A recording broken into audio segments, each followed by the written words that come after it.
Hello friends, Coach Bob with you today, and today we are going to be talking about an electrical solution. You know, so you've got that new machine, we'll call it a Can-Am Spyder.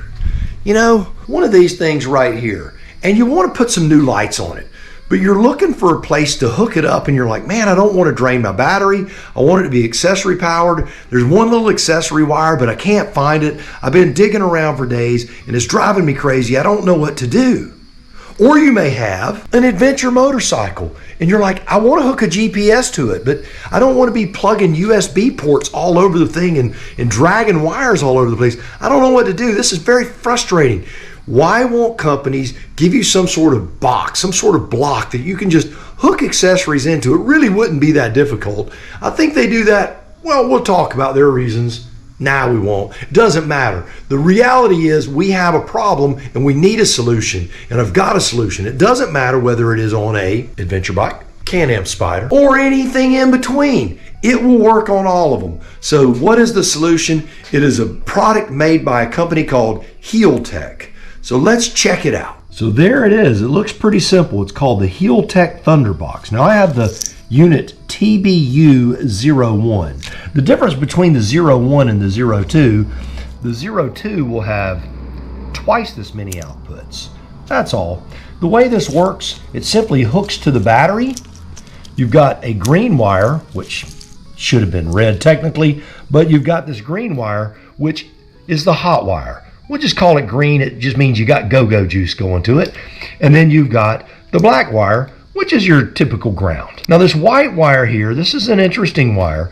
This you can actually hook up to a auxiliary light like a brake light or a blinker or something low voltage that turns off when the motorcycle turns off, and you can just tap into one of those lines and it just simply sends a signal to the Thunderbox letting you know, hey, the motorcycle's off.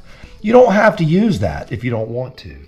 Another thing you can do with this white wire is you can hook this into the ground block and it will turn the Thunderbox off. So if you wanted to run this with an inline switch, you could actually turn the Thunderbox on and off with a switch, which I think is pretty cool. And then there's the way I'm going to wire it, which is the Barney Rubble method, the simple method. And we're going to see if this works. You simply connect this to the battery. Now I know what you're saying. Okay, coach, you hook it to the battery, then it's going to be constantly draining on the battery. You haven't resolved the problem. Well, I'm going to read what Healtech says it does, and I have no reason to doubt this. This company makes quick shifters and a lot of electronic stuff. When it talks about the three methods of running the modes on this thing, it says the Thunderbox can operate in three different modes depending on the connection of the white control wire. Now I've explained the white control wire, how you could take that white wire and hook it into the block on the Thunderbox and that turns the Thunderbox off, how you can hook it into an accessory light. But then there's the third way.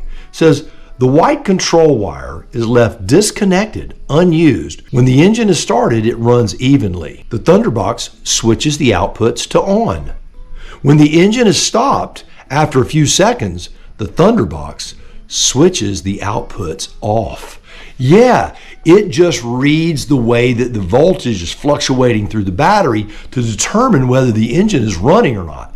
So it says it's going to work. Will it work? We'll find out, because we're going to hook it up to my Triumph Tiger. Now I know you're saying, but coach, you said it would work on the Can-Am Spyder. Well, I don't have a lot of stuff on my Can-Am Spyder, and I'm trying to get a GPS on my Tiger, but hooking anything up, you know what I'm talking about. This will work on any 12-volt system that has a battery in the exact same way that I'm going to show you. So I'm going to pull the seat off of this thing. We're going to hook it to the battery. We're going to see what it does. We're going to go through how the LED light tells you what mode it's in and if it's operating properly. So let's do that right now. So for battery access on the Tiger, obviously you got to remove the seat. In the Can-Am Spyder, all you have to do is open the front. Has heated seats, so we have to unplug our heated seats, which is not a problem. Very, very simple. That quick.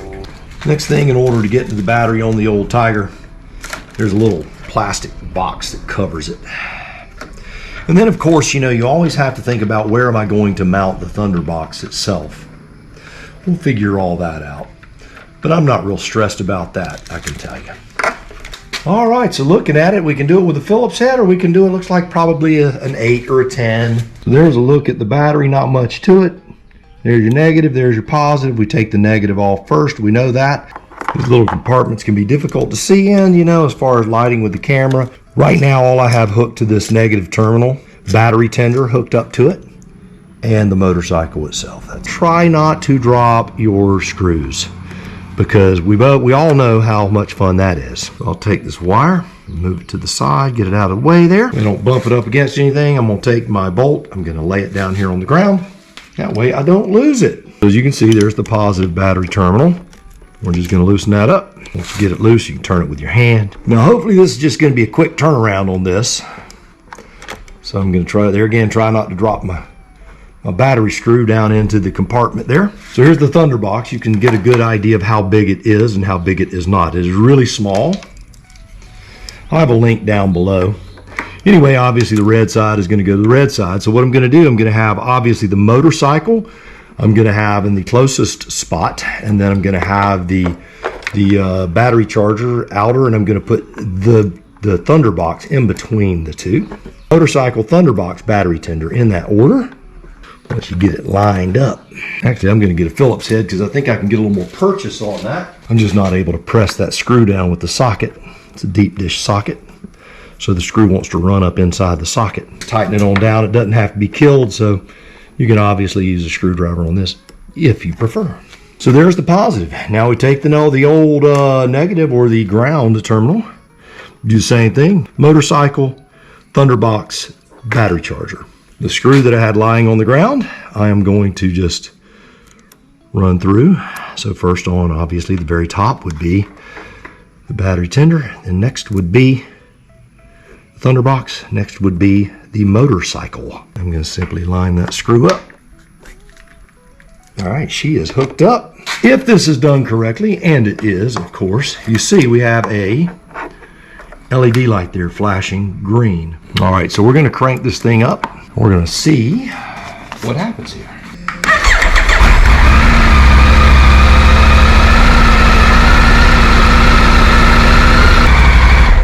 Okay, you see the LED was solid green. Now what should happen in the next 30 seconds is it starts to slow as it detects. See, it started to flash already. It was a rapid flash. Now there is no green. Now it should flash every 3 seconds. There it is. So the every 3 seconds, that means that it is powered off, and that little LED light as it flashes just indicates that it's hooked up. You don't have to worry about how much draw that little LED is going to have, because it's not going to really have any. After 24 hours, the LED turns completely off. That way, if you do have the motorcycle up for a long, long time, it will just shut itself off completely.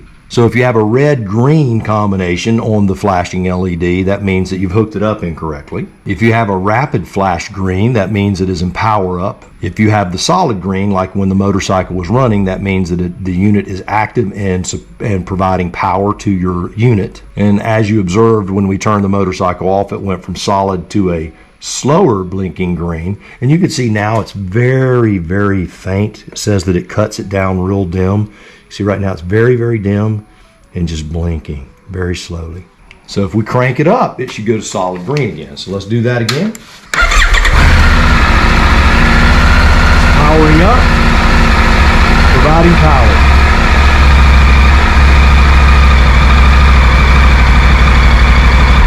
Turned off. It should start to flash here in a moment. Starting to flash. Means it's powering down, and then it should go slow. Here we go. Nice, the unit is working. Now what we're going to do, I'm going to hook up a Garmin GPS to it, and we're going to see how it looks operating an actual device. I've got a lot of friends who run a lot of accessory lighting on their Can-Am Spyders. This is a great solution for you. This thing has a lot of features on it, which we'll talk about after we finish this part up. But I want you to know this thing is really cool. So I'm looking forward to using this and doing a long-term review on it later. But super easy installation. It looks like, based on what we're seeing in the LED, that it is operating exactly as the manual says it will. So let me hook up a GPS and let's see how this thing goes. All right, so I'm not even trimming this back a little bit. Here's the, I hooked the hot side up to the green. Remember, hot is green go-go juice. Here's the black. This is coming from the little power supply for the, so you lift this little tab up. You slide this in there, press it in, and then lock the tab down. It's grabbed onto the wire, good and solid. So now, let's see what the actual GPS does. All right, so this is the device that comes with the GPS itself right here. So you can see I just have the red and the black wire hooked up. This is the wire that comes with the GPS. This is the little mount that comes with it. And this just locks in here. I don't have to have it hooked to anything to see if it's going to work. Now, the GPS is powered off. Now, theoretically, once I crank this thing up, it should come on. Let's see what happens here. Crank her up, see what happens. Let's see what happens.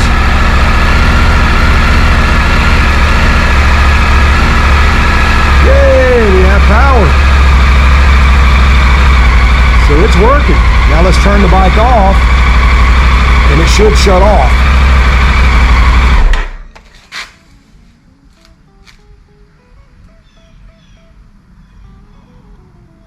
Should take about 20-30 seconds to do that.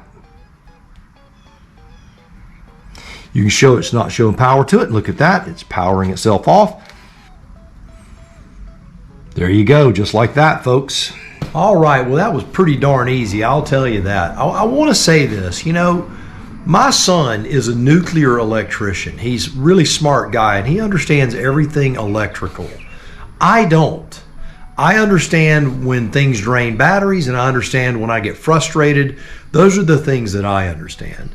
So when something is as simple as hooking it up to the battery and then running your negative and your positive off of your accessory lights or whatever accessory you're hooking up to it, man, that is just a blessing. That's just so simple, and what a great solution for you. So I'm really excited about this product. I'm going to get one for the Spyder. You know, I'm not a bling guy. Everyone knows that. But I have been wanting to add some different accessory lights to it. But I was worried about running them in the wrong way and throwing codes and just making a general mess of things. So I'm going to buy another Healtech Thunderbox for that. They're really not that expensive. I can't remember exactly what I paid for. I'll leave a link to where I got it from. It was a company out on the West Coast. There was only one place in the country that I could buy it through. It's crazy. These things are real popular on some of the forums for different bikes where they're running a lot of GPSs and other accessories. We're just creating problems for the motorcycles where they throw in codes and frustrating the riders. And everyone who's gotten this thing, everything that I've read says it is the top dog and it works great. I believe that this, on a scale of 1 to 10 on ease of installation, is a literal 1. The big thing you just have to do is don't shock yourself with the battery. And when you get everything reassembled, make sure that you reset your time, reset your date. For example, my Tiger here, it showed a wrench saying that it was due for a service. So because it was reading a different time, it was reading a different year, a different date, it reset everything. So once I reset the clock, all of those little codes went away. Make sure when you do things on your Spyder, you reset your clock and do those things too. Weird how little things like that can make a big difference. Think Y2K for us older folks. You know, how we were worried about everything shutting down because of a weird code, because of a change of time. All right, well, there you have it. A all-purpose solution to all things electrical. Well, maybe not that much. That would be a little crazy, but pretty darn close. All right, till next time, go out, buy the motorcycle of your dreams, eat right, take care of yourself, and remember, if you're not having fun, you're doing it wrong. I'm going to get on one of these things, and I'm going for a ride.